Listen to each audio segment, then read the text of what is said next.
नमस्कार दर्शक बंधु मु आज यही वीडियो रे आपण मानू कहवाकू जाउछि सागु पांपड़ किपरि प्रस्तुत करंती। जदि आपण माने केही चैनल रे नुआ थांती चैनल को सब्सक्राइब करंतु एवं पाखरे आसुथिबा बेल आइकन टी ऊपरे प्रेस करी पुनी ऑल नोटिफिकेशंस ऊपरे क्लिक कर दियंतु। ताहेले एमिति जहा भी किछि नुआ नुआ रोसेई संबंधी वीडियो अपलोड करिबी सर्वप्रथमे आपण माने देखिबाकू पाई परिबे एवं चैनल को यथेष्ट मात्रा रे लाइक शेयर करबाकू मध्य भूलिबेनी।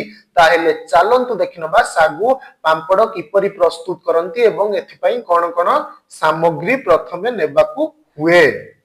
आवश्यक सामग्री सागु 250 ग्राम, सोढ़ा अध चामच, कला जीरा 2 चामच, लंका गुंड 1 चामच, पानी और लूण आवश्यक अनुसारे।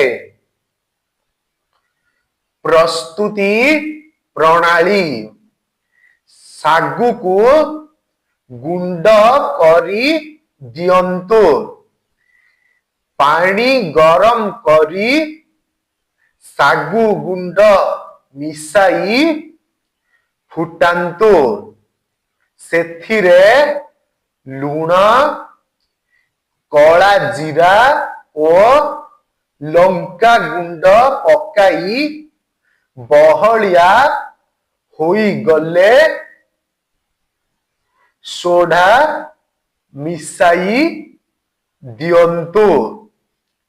ठंडा हेले टीण डब्बा खोल रे तेल लगाई पतला पतला मिश्रण देई खरारे सुखांतु।